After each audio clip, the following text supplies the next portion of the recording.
দর্শক, আজকের দিনভর আমরা নজর রেখেছিলাম বা অনেকে নজর রেখেছিলেন ফলতা বিধানসভা কেন্দ্রের দিকে। কারণ ওখানে আজকের ফল ঘোষণার তারিখ ছিল।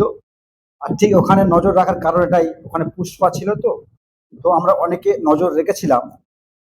তো ওখানে এই মুহূর্তে যে বুথ ভিত্তিক রেজাল্ট বা যে রেজাল্ট আউট হয়েছে, বিজেপি ওখানে ভোট পেয়েছে ১,৩৭,৪৭৩ ভোট বিজেপি পেয়েছে আর কি।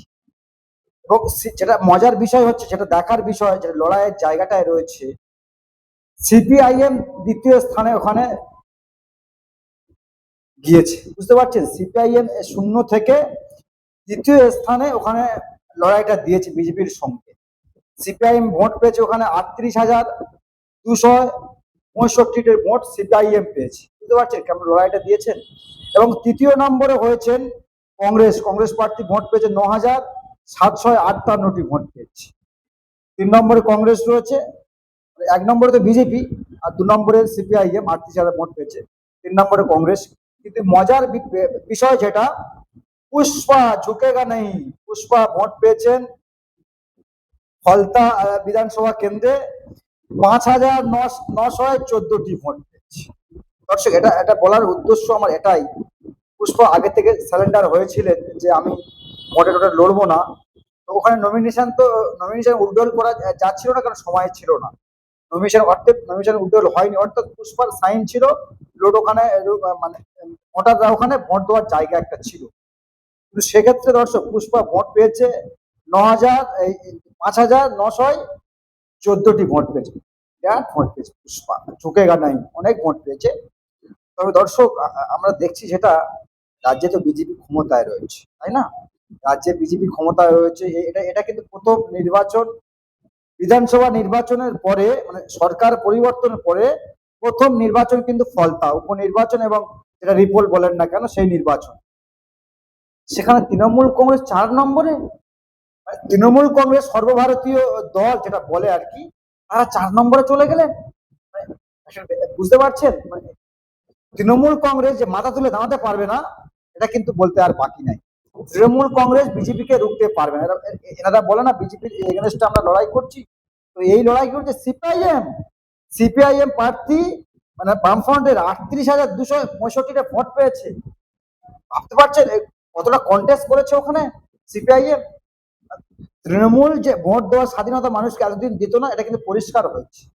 এতদিন যে মানুষ ভোট দেওয়ার স্বাধীনতা পায়নি, এটা কিন্তু ফলে পরিষ্কার হয়েছে, মানুষ তার গণতান্ত্রিক প্রক্রিয়ায় ভোট দিয়েছে। সেখানে বিজেপি ১,৩৭,৪৭৩টি ভোট পেয়েছে। ভাবতে পারছেন, এটা যদি ২৬ সালের নির্বাচনের সঙ্গে একই সঙ্গে নির্বাচন হতো, ওখানে বিজেপি ভোটই পেত না। ওখানে বিজেপিকে ভোট দিতে দেওয়া হতো না, এরকম একটা কন্ডিশন, এরকম একটা ব্যাপার স্যাপার ছিল। অ্যাকচুয়ালি বুঝতে পেরেছেন, এরকম একটা কন্ডিশন ওখানে ছিল। সেক্ষেত্রে পুষ্পা ৫ নম্বর, ৪ নম্বরে গিয়ে চলে গেল। আমি বলছি, যে কাউকে দেখে ভরে না, যে আদমি ডর গয়া ও মার গয়া, পুষ্পার ডায়লগ তো এগুলো।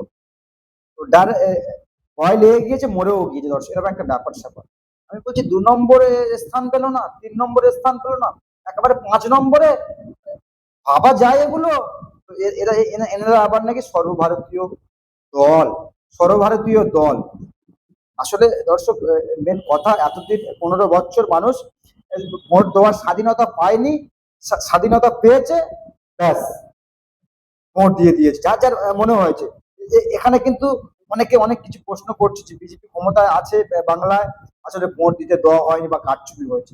কিন্তু সিপিআইএম এর মতো একটি দল, সিপিআইএম তাদের মতো একটি দল, যদিও অনেক বড় দল, তাদের এখন সেভাবে তারা মাটি শক্ত করতে পারেনি।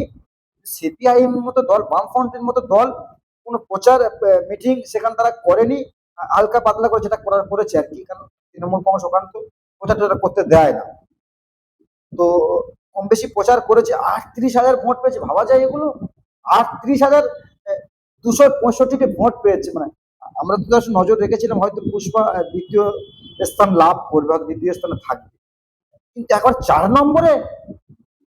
এটা দেখে দর্শক, আমার তো অনেক কিছু দর্শক মনে করছি বা ভাবছি আমরা, এই তৃণমূল কংগ্রেস ঝুঁকে গেল, আর এরা মাথা উঁচু করে দাঁড়াতে পারবে।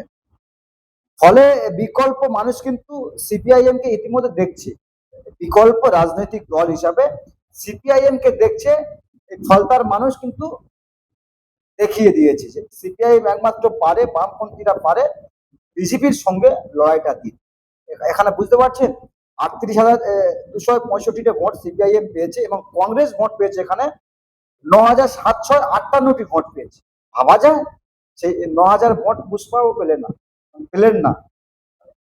অবশ্য এটা দেখে তো আমার অনেক হাসি পাচ্ছে আর অনেক দুঃখও লাগছে, কারণ পুষ্পার যে ডায়লগ গুলো না ইতিমধ্যে আমার অনেক এই মুহূর্তে মনে পড়ে যাচ্ছে, যে ডায়লগ গুলো তিনি ফলে রেখেছিলেন। তো আমরা বলছি না কোনো রাজনৈতিক দল চিরস্থায়ী নয়। তৃণমূল কংগ্রেস অনেক তো চুরি চিটিংবাজি দোচুরি করেছে, কিন্তু আজকে যখন তার পতন হয়েছে, প্রার্থী যে ভোটে লড়বে সেই সাহসটুকু পাচ্ছে না। মানে মানে এত যে দুর্নীতি করেছে পুষ্পা ওখানে, সেটা কল্পনার বাইরে। কিন্তু মেন দুর্নীতির কথা হচ্ছে এটাই, মানুষকে ভোট দিতে দেওয়া মানে হতো না, এরকম একটা ব্যাপার স্যাপার আর কি। গণতন্ত্র চতুর্থ স্তম্ভ, সেই গণতন্ত্র মোটামুটি সংবিধানের চতুর্থ স্তম্ভ, সেটাকে তারা মান্যতা দিত না। আর আমি তো ভাবছি দর্শক, ভাইপো এটা নিয়ে কিছু বললেন না। ভাইপো মানে বুঝতে পেরেছেন, অভিষেক বন্দ্যোপাধ্যায়, ডায়মন্ড হাওড়ার সাংসদ এবং যুবরাজ। যুবরাজকে তো আজকে দেখলাম না এই ফল প্রকাশের পরে কিছু কথা বলতে, বা আগে ও কিছু কথা বলতে। যুবরাজ এখন না গর্তই ঢুকে গিয়েছে। আমি তো বলবো দর্শক, এই যুবরাজ তৃণমূল কংগ্রেসটাকে শেষ করে দিয়েছে। কারণ এটা অস্বীকার করার জায়গা নাই। মমতা ব্যানার্জি তিল তিল করে এই তৃণমূল কংগ্রেস দলটা দাঁড় করিয়েছে। সিপিআইএম এর বিরুদ্ধে মানুষকে ভুল বুঝিয়ে আন্দোলন করে এই সিপিআইএম কে হারিয়ে অনেক তিলে তিলে অনেক মারধরও খেয়েছে, এটা অস্বীকার করার জায়গা নাই। তো এই তৃণমূল কংগ্রেস দলটা তৈরি করেছে, আর ভাইপো কয়েক বছর এসে এই দলটা শেষ করে দিল। মানে আমার তো মনে হচ্ছে দর্শক, এই ভাইপোই পশ্চিমবাংলার তৃণমূলের ভরাডুবির কারণ এই ভাইপো। কারণ এর যা ভাষণবাজি, এই ভাইপোর যা ভাষণবাজি, 4 তারিখে নাকি দিল্লির কোনো বাপ বাঁচাতে পারবে না বিজেপির কর্মীদের, এরকম ভাষণ তোমাকে এখন কোন বাবা বাঁচাবে? প্রশ্ন তো অনেকেই করছে। যুবরাজ সেসব কথা আমরা বলছি না, সাধারণ মানুষ প্রশ্ন করছে, যুবরাজ তোমাকে এবার দিল্লির কোন বাপ বাঁচাতে আসবে? বড় বড় কথা। মানে দর্শক, এটা বাংলার আরো যারা তৃণমূল কংগ্রেস এখনো পর্যন্ত করছে, তাদেরকে এই ফলতার নির্বাচনের রেজাল্ট দেখে না শিক্ষা নেওয়া দরকার। এখনো বলছি, যারা তৃণমূল করছেন না, দেখবেন আর 2 বছরের অতটা বাকি নাই। বিধানসভা নির্বাচন হয়েছে, পঞ্চায়েত নির্বাচন হাতে গোনা 2 বছর বাকি। দেখবেন তৃণমূল নাম কোনো দলই থাকবে না, তৃণমূল কংগ্রেস নামে কোনো দলই থাকবে না। দেখবেন আর কয়েকদিন বাকি, আমরা বলছি আপনারা মিলিয়ে নেবেন, কোনো দলই থাকবে না। দর্শক, আজকের ফলতার এই রেজাল্ট দেখে কি মনে হয়েছে আপনাদের অবশ্যই কমেন্ট বক্সে কমেন্ট করবেন, আর নজর রাখবেন।